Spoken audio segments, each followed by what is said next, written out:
Carla Furtado. Bem-vindo ao podcast Feliciência. Meia hora de conversa com significado pode transformar a sua vida. Desde 2014, a Associação Brasileira de Psiquiatria, em parceria com o Conselho Federal de Medicina, organiza o Setembro Amarelo, a campanha nacional de prevenção ao suicídio. Eu sei, ainda é agosto, mas é exatamente agora que empresas e profissionais de recursos humanos estão preparando ações para o mês que vem. E eu, entrando e saindo de empresas públicas e privadas em decorrência do meu trabalho, eu ouço de maneira recorrente que há uma escalada de transtornos mentais e comportamentais nos trabalhadores. Vale lembrar que 96,8% dos casos de suicídio estão relacionados a transtornos mentais, em primeiro lugar, relacionados à depressão. Eu sou Carla Furtado e vou estar com você nesta série dedicada ao Setembro Amarelo. E eu, obviamente, com convidados muito especiais. Hoje eu recebo Renata Figueiredo. Doutora Renata é médica, psiquiatra. Atualmente preside a Associação Psiquiátrica de Brasília, a APBR, a quem, aqui no Instituto, nós sempre recorremos para nos atualizar em relação a transtornos mentais e comportamentais. Portanto, bem-vinda, Renata. Obrigada, Carla, é um prazer fazer parte, trabalhar com você.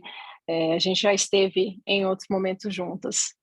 Vamos começar então, Renata. Eu vou trazer as minhas necessidades de informação. Lógico que informações a gente tem muitas aí disponíveis na internet, mas a fonte é fundamental para a fidedignidade dessas informações. É por isso que assim, a conversa contigo é sempre, para mim, muito rica e muito necessária.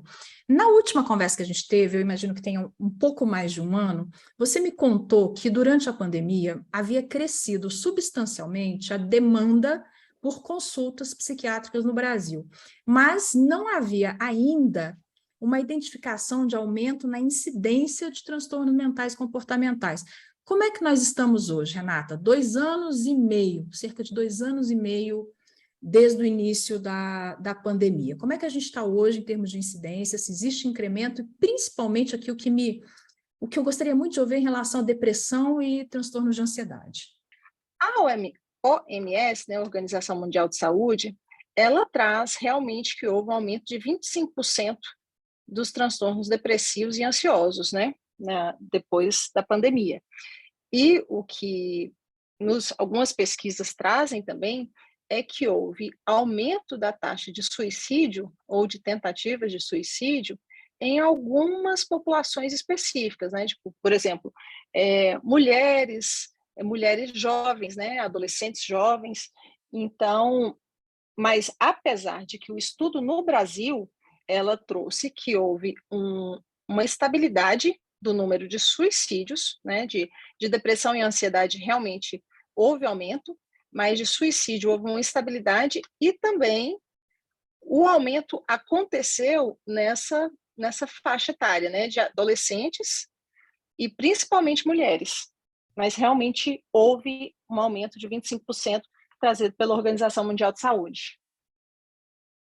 Essa é uma informação para mim nova, porque de maneira mais usual, os homens, a incidência de suicídio é maior em homens, né, Renata? Normalmente as mulheres tentam mais, né, 3 vezes mais, mas os homens se suicidam mais. Mas realmente teve esse aumento nas tentativas de suicídio.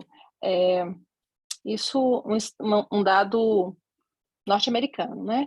No Brasil, não houve uma estabilidade da tentativa de suicídio, porém, com o aumento das tentativas em mulheres e em meninas jovens.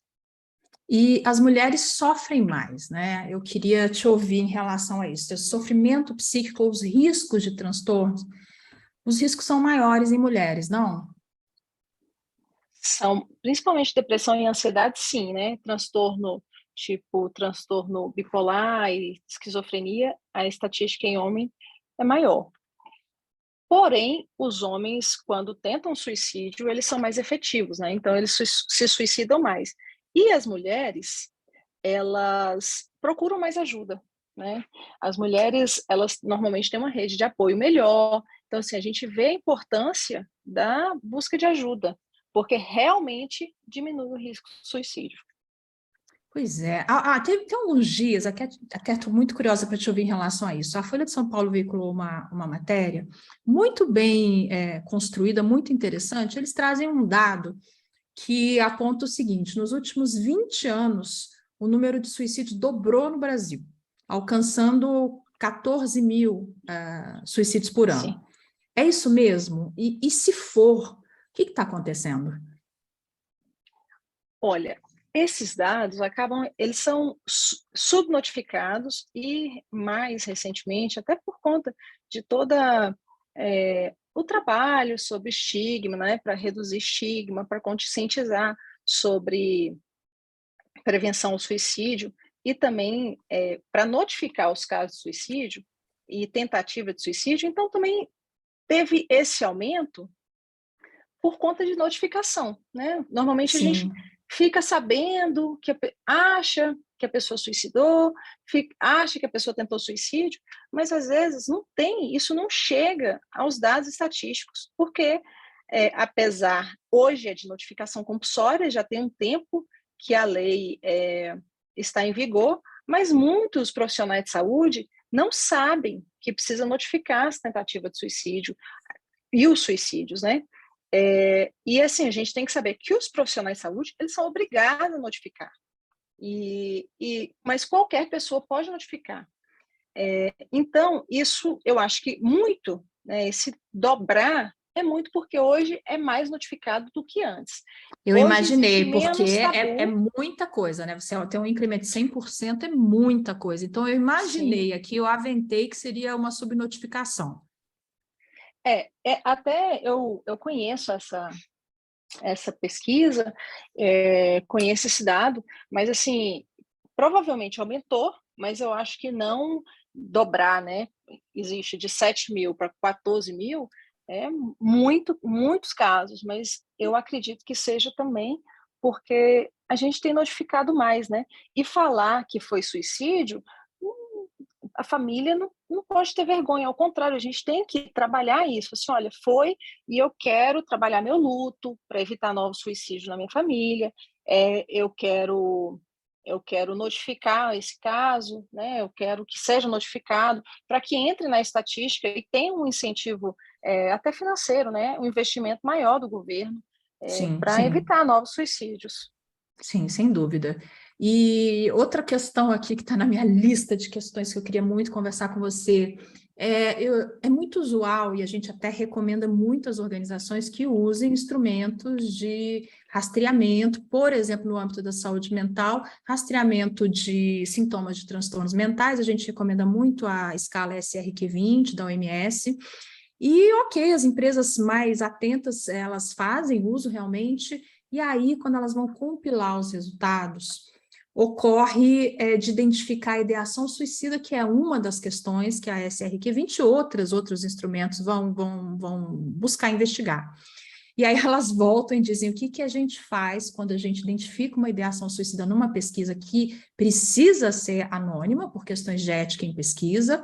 A gente não sabe, talvez no máximo, se você tiver algum tipo de demografia no formulário de pesquisa, você vai saber o gênero, talvez você saiba em que área, ou em que diretoria, em que departamento essa pessoa trabalha. E aí elas dizem o que fazer com isso. Então, eu queria te ouvir, depois eu vou comentar algumas coisas que são recomendações que eu troco com essas organizações, mas eu queria te ouvir. Quando a gente identifica que tem uma ideação suicida numa população, mas você não sabe, obviamente, não pode saber, porque é uma pesquisa anônima, quem é. É importante que esses instrumentos sejam aplicados mesmo, até por conta estatística, mas identificando, eu acho que a gente tem que trabalhar em cima, né? Se tem um risco de suicídio ali, se acontece, então o risco de suicídio de outros é maior. Então, você já tem uma tentativa ou um suicídio, ainda aumenta o risco para novos suicídios. Então, a Então, gente tem que peraí, trabalhar. não vai adiante, fala um pouco mais sobre, me explica isso. Quando ocorre um suicídio, isso aumenta o risco para outros suicídios? Exatamente. Então, por isso a gente fala muito da questão da pós-venção, né? De Sim, trabalhar, de prevenir novos suicídios. Porque quando um suicídio acontece, às vezes E aí, até a forma como o suicídio é divulgado, ela não, a gente não tem que, eu não estou falando, a gente não pode falar que foi suicídio, não, a gente tem que falar, olha, aconteceu um suicídio, mas não falar como que foi, né, Sim. onde que foi, em qual lugar, né, detalhes, mas a gente tem que mostrar, olha, é possível prevenir, a gente pode procurar ajuda em tal lugar, né, falar, apontar, falar assim, olha, tem um CAPS próximo, tem psiquiatras nessa empresa, tem psicólogos nessa empresa, se houver alguém com ideação, se houve, trazer esses profissionais para próximo, né, para mostrar que estão ali para ajudar.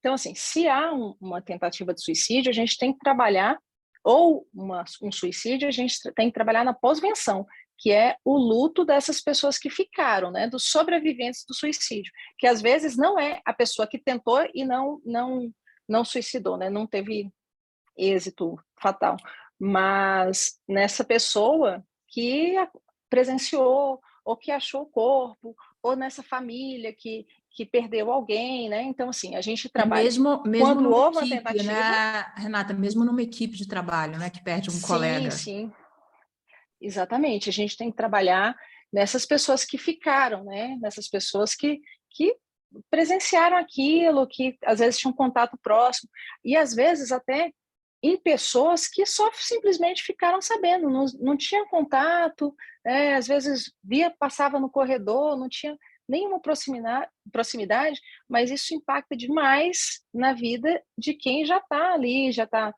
com algum sofrimento, já tem alguma tendência, Sim. ou já vem num Está sob adoecimento, risco, né? né? Está sob risco. Isso. E então, o que fazer numa organização? Eu tô trazendo essa questão porque a gente sempre escuta quando há uma aplicação de um instrumento dessa natureza.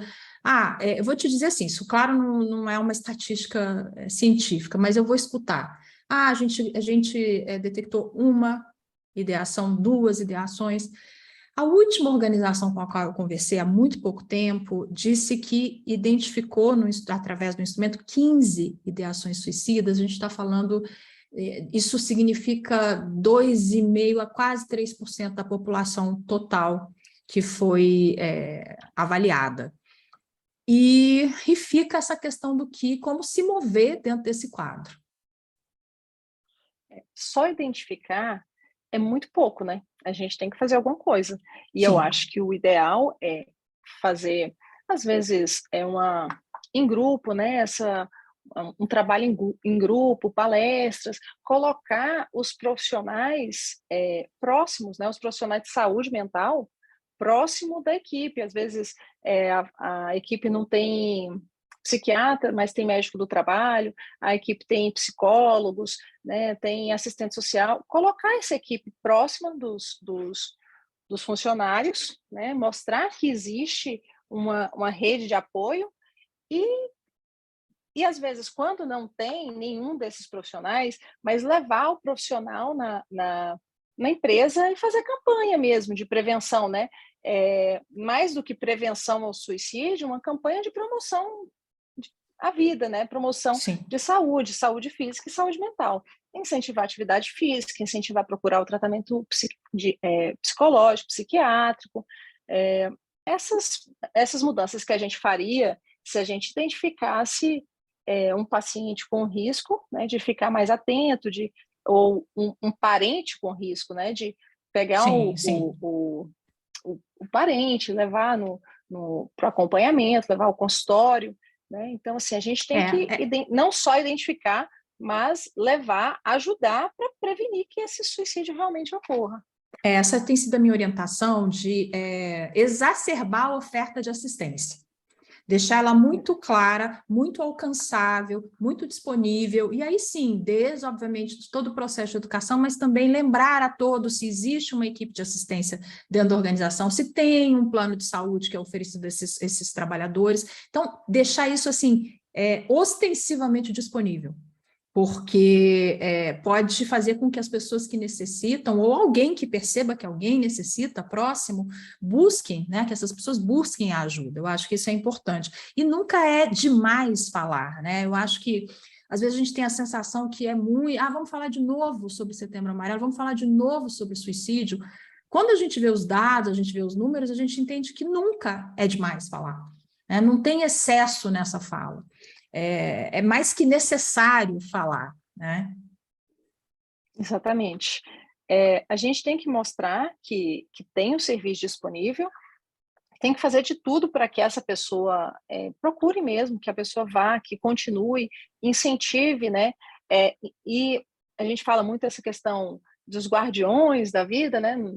Fora do Brasil é muito falado, porque a outra pessoa, né? A pessoa próxima, ela pode perceber que aquela pessoa está em sofrimento, que aquela Sim. pessoa não está bem, que houve alguma mudança de comportamento, e chegar e falar assim, você precisa de ajuda, você quer conversar, você quer procurar, quer que eu procure para você alguém para te ajudar, algum profissional, né? Chegar e, assim, a outra pessoa, porque às vezes aquela pessoa está tão mal que ela não consegue procurar. Você, Sim. ninguém vai resolver meu problema. Não Meu tem problema está solução, muito né? grave. Não tem solução.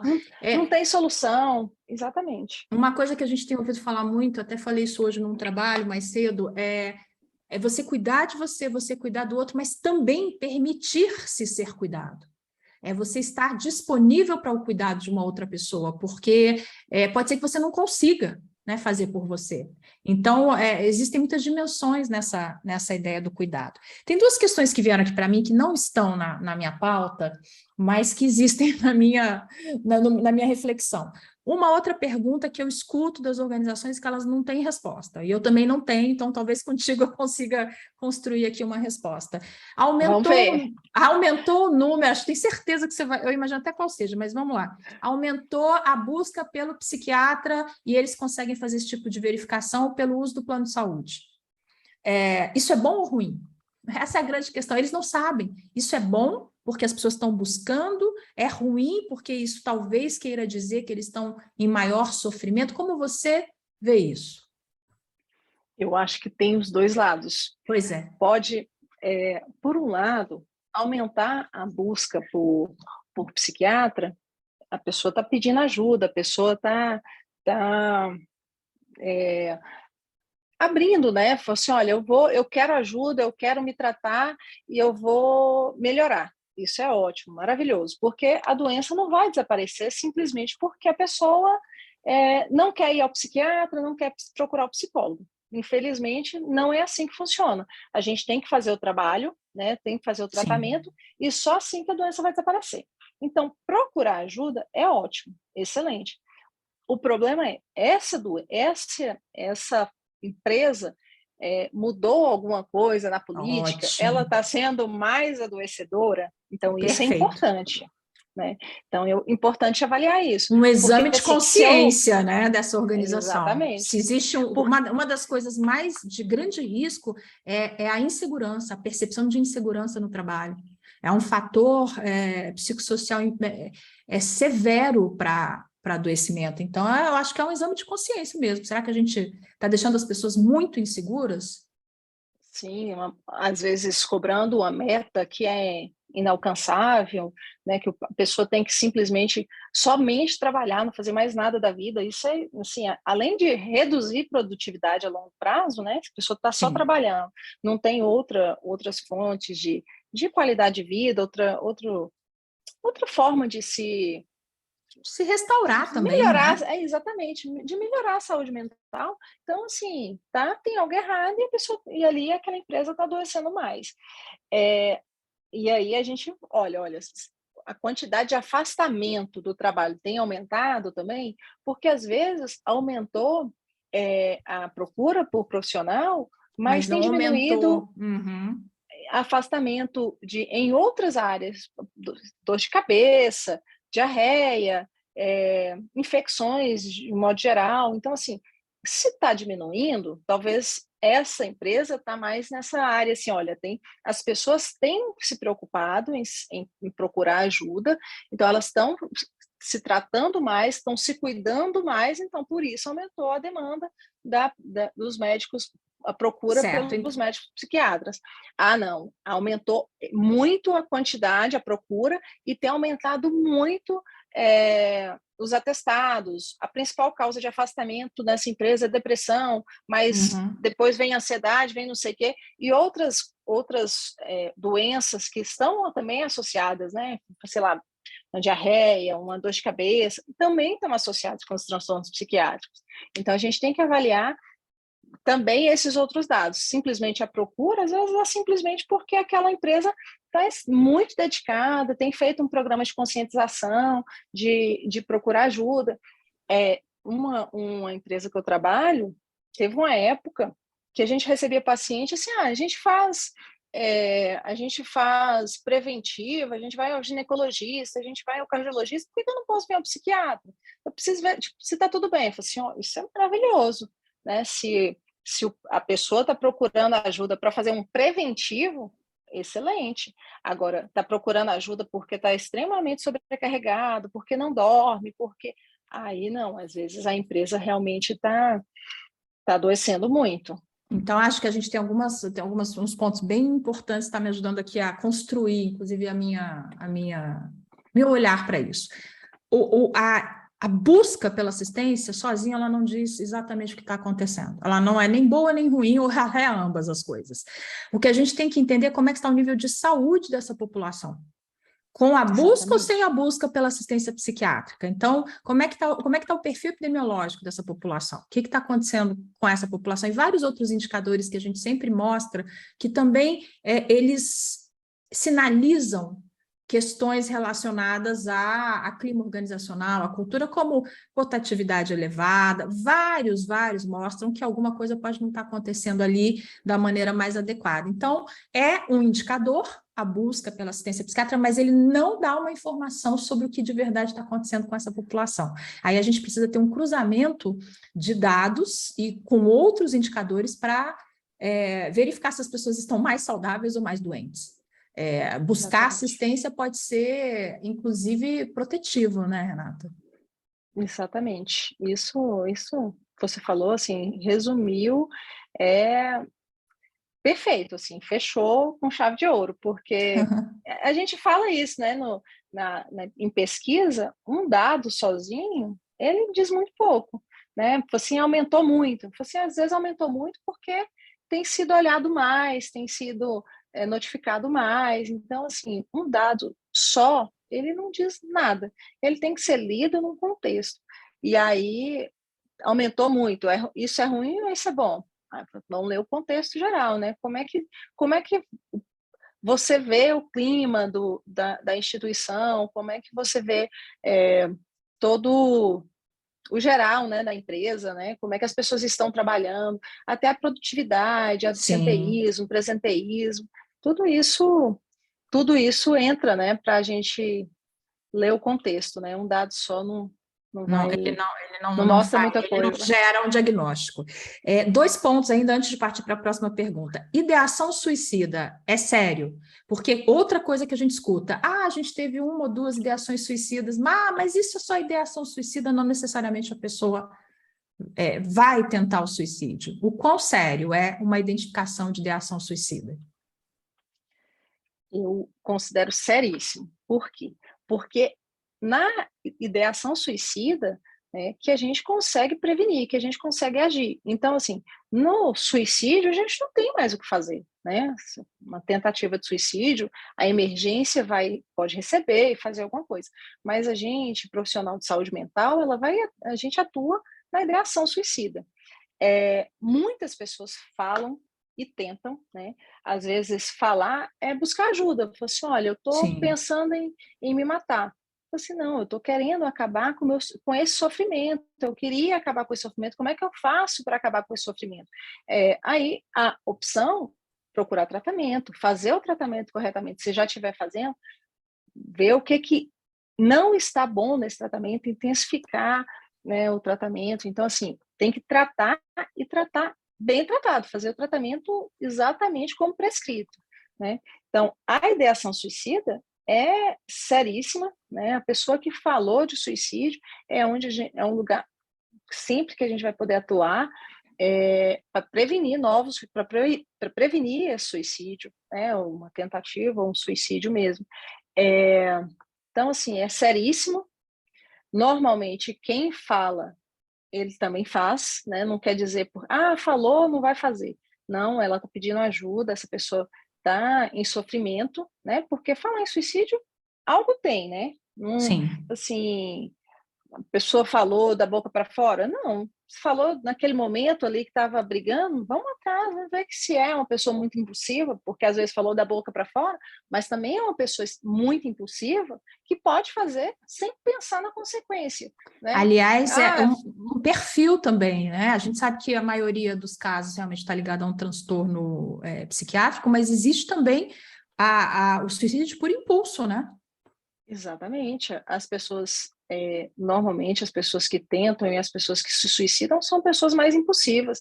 Mesmo que o suicídio seja muito bem planejado, muito bem arquitetado, ela quer acabar com o sofrimento imediato, né? Ela não está pensando, como é que vai estar a minha vida daqui a um ano? Não, ela quer acabar com esse sofrimento de agora, né? Então, mesmo que seja um suicídio arquitetado, essa pessoa normalmente é uma pessoa mais impulsiva do que uma outra que, às vezes, com transtorno psiquiátrico grave, nunca nem pensou em suicídio, né? Porque não é somente a gravidade do transtorno que fala se o paciente vai tentar um suicídio ou não. A impulsividade é muito importante.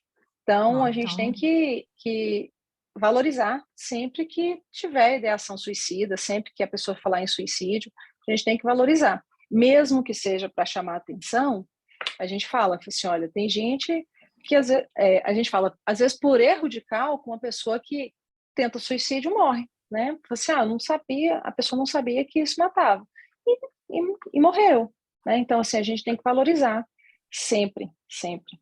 E Ótimo. às vezes a pessoa tentou de uma forma não letal, e às vezes acontece com criança, com adolescente, que a pessoa tentou de uma forma não letal, mas ela imaginava que aquilo era uma forma letal. Então, a intenção dela é muito importante. Né? Fala assim, só tomou isso?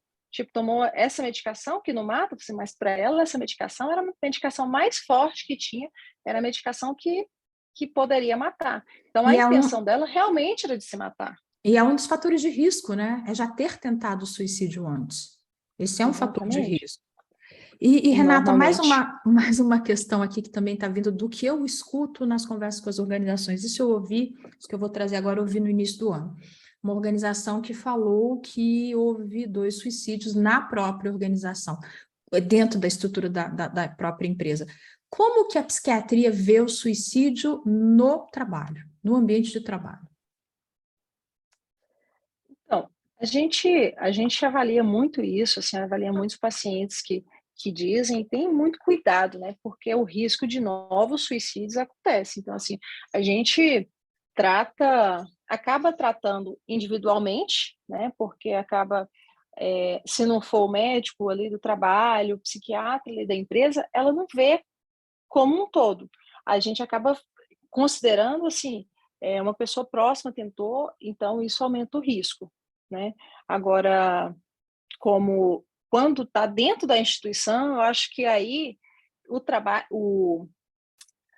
trabalho, né, as palestras, isso tem que ser feito e tem que rever como gestor dessa empresa, né, não especificamente uma pessoa, porque a gente não pode culpar, né, Claro. culpabilizar ninguém, mas como é que está sendo essa política de trabalho dentro dessa empresa, né? Então, é Exatamente. importante valorizar isso, se teve uma tentativa, uma ideação, um suicídio, essa é o que a gente fala de pós-venção, tem que ser feito pós-venção para que não ocorra outros. E aí, mais de aí a pós-venção tem que ser mais efetiva ainda, né? Tem que ser ostensiva. O que a ciência está falando? O que você está vendo assim que está sendo apontado sobre perspectiva em relação a transtornos mentais comportamentais? Assim, a gente já tinha conversado há um tempo atrás, como eu tinha falado, coisa de mais um ano, que eu tinha lido um artigo que fazia uma meta-análise em relação aos estudos que mostravam o aumento de transtornos mentais comportamentais, inclusive de suicídios, depois de grandes crises. como grandes guerras, e que já se tinha, assim, essa perspectiva científica de que haveria um aumento após a pandemia. Como é que está isso hoje? Vocês ainda estão olhando e com essa perspectiva de que vai crescer? Sim, e a Organização Mundial de Saúde já trouxe esse dado, né, de aumento de 25% de ansiedade, depressão, mas assim, a gente não pode esquecer, por exemplo, de transtorno de estresse pós-traumático, que aumenta muito, né, após grandes tragédias, grandes guerras, epidemias. Então, a gente... E no consultório a gente vê muito também, né, as pessoas, principalmente adolescentes, adultos jovens ou pacientes do transtorno do espectro autista, que tinham essa inserção, né, estavam inseridos na sociedade, acabaram que se afastaram pelo isolamento que a gente precisou fazer e agora não sabe como voltar. Então, os adolescentes ali nessa fase de maior contato social precisou se isolar. E as pessoas que tinham já já era restrito, mas fazia com algum custo, se isolou e não sabe como fazer de novo, como recomeçar esses vínculos, né? Então, a gente tem visto isso em consultório, isso a gente tem falado muito na comunidade, né, dos psiquiatras, dos psiquiatras, e as pesquisas trazem isso, né, de transtorno de estresse pós-traumático, o luto mesmo, né? Não, que a forma como o luto foi vivenciado, né? Como foi tantas mortes e não ter velório, muitas coisas assim. Exatamente, nem o velório, né? Nem esse rito, né? Tem um significado, né? Para a sociedade de término, né? De fim, de finitude da vida, né? Não poder nem viver isso realmente é muito impactante aí para o processo, né? Para o próprio processo de luto. Bom, então a gente está aqui às vésperas do Setembro Amarelo, muitas organizações já se preparando, algumas já com ações programadas. Como psiquiatra, dentro de uma entidade importante, o que é efetivo? O que realmente traz resultado dentro de uma organização num mês como Setembro Amarelo?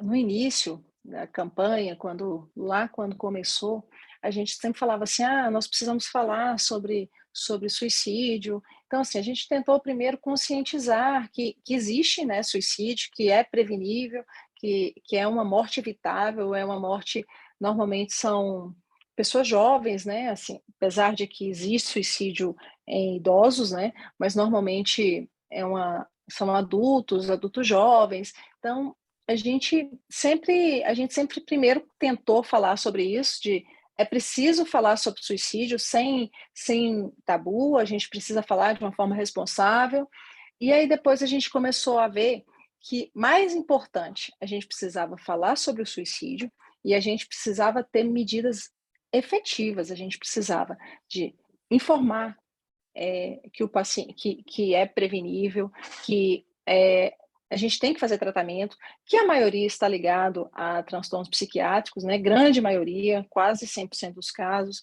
está ligado a transtornos psiquiátricos, então tem tratamento, que as pessoas precisam procurar o tratamento. Então, eu acho que na sociedade, como nas instituições, a gente precisa falar sem tabu, a gente precisa mostrar onde que procuram tratamento, ensinar as pessoas sinais e fatores de risco para o suicídio, mostrar até para os guardiões, né, para as outras pessoas identificarem no colega, no parente que está com sinal de suicídio, que está com ideação suicida, que está mesmo que não está com ideação suicida, mas que está deprimido, está ansioso, não está dormindo bem, mudou o comportamento. Então, a gente precisa ensinar isso e mostrar que o suicídio não é uma saída, não é uma opção, que o suicídio é evitável e que o sofrimento tem tratamento, né? Que a gente precisa prevenir essas mortes. Bom, então acho que tanto na sociedade quanto nas instituições, eu acho que é muito parecido, é ensinar que não ter preconceito, com as pessoas que tentaram, com as pessoas que têm transtornos psiquiátricos em geral, e levar, né, mostrar que tem tratamento, ensinar os sinais, os fatores de risco, e também, isso aí você fala muito bem, essas questões de melhorar a qualidade de vida, né? Tanto na sociedade em geral, quanto dentro da instituição, né? Quando você fala sobre sinais, aí a gente precisa falar sobre esses sinais, não dá para não aproveitar quem nos escuta para pelo menos trazer os principais sinais. Então, se uma pessoa começou a produzir menos no trabalho, né? Um adolescente começou a tirar nota ruim, né? Se a pessoa mudou muito o comportamento, era uma pessoa mais extrovertida e ficou muito introvertida, ou o contrário também, uma pessoa que sempre teve um tipo de comportamento e está diferente, mudanças radicais no visual, às vezes desleixo com a aparência, às vezes até um cuidado excessivo, mas algumas cartas, alguns comportamentos, né, de pedir desculpas, às vezes de deixar tudo, tentar resolver tudo, às vezes deixar senhas de e-mails, senhas de cartão, deixar as coisas mais resolvidas, isso tem que chamar atenção, são sinais de alerta, e que a gente tem que ver, assim, o paciente é uma pessoa, mudou totalmente o comportamento, ou então está tentando resolver as coisas como se não fosse estar aqui no dia de amanhã, futuramente, não tem, sei lá, umas férias marcadas, nada disso, algo tá estranho. Então, você tem que ir lá e conversar com essa pessoa e falar e mostrar, se perceber que essa pessoa está com algum sinal de alguma doença mental, de depressão, de ansiedade, que é mais comum dentro das instituições, levar para tratamento, oferecer ajuda, escutar, né? Às vezes, sem julgamento, isso é muito comum, falar, nossa, mas sua vida é tão boa, mas você é tão bonita. Isso não ajuda, ao contrário, atrapalha muito, né? A gente tem que escutar qual é o sofrimento daquela pessoa e oferecer ajuda. Falar assim, olha, se você quiser, eu posso te levar, vamos no hospital agora, vamos procurar ajuda, quer que eu marque para você? E ajudar, né? E se colocar à disposição, escutar de forma empática, né? E colocar à disposição para ajudar aquela pessoa. Então, sinais, principalmente essas mudanças de comportamento, né? Às vezes também observar se a pessoa tem feito uso de bebida, tem chegado atrasado, né? Isso também é importante. Bom, acho que tivemos uma conversa de um pouquinho mais de meia hora, muito rica, muito consistente. Eu vou trazer aqui alguns pontos que eu até anotei, porque eu acho que vale a pena a gente recapitular. Em relação a riscos, você mostra, então, aqui com a sua última fala, que a mudança de comportamento pode indicar riscos. Então, você já acabou de mencionar, acho que isso é super importante. A questão dos vínculos, da dificuldade de restabelecer vínculos ou de fazer vínculos sociais, principalmente adolescentes, eu acho que jovens adultos, como você também mencionou, depois desse processo de distanciamento social que a pandemia provocou. Um ponto que, para mim, esse ponto valeu a nossa conversa toda, que a ideação suicida é uma coisa muito séria e não pode ser minimizado, como se fosse, a pessoa tem ideação, mas ela não vai se matar. Eu acho que isso hoje valeu a nossa conversa. Outro ponto muito importante, vai aumentar a questão do sofrimento psíquico e, possivelmente, também o próprio adoecimento e os diagnósticos. E outro ponto que eu achei riquíssimo, que eu ainda não ouvi organizações abordando isso, e para mim também é uma coisa nova no meu radar, pós-venção. Acho que você trouxe assim isso de uma maneira muito rica e muito importante para estar dentro do escopo das equipes de saúde, de recursos humanos, de bem-estar e qualidade de vida dentro das organizações, né? Esse trabalho de, obviamente, prevenção, mas a pós-venção também, porque é novo para mim, Renata, esse dado que você trouxe de que se houve um suicídio dentro daquela comunidade, os riscos para um próximo suicídio aumentam. Então, acho que o serviço está dado, eu me sinto muito agradecida por você tirar um tempo da tua agenda para estar aqui nessa conversa, e espero que ela chegue em quem precisa dessas informações.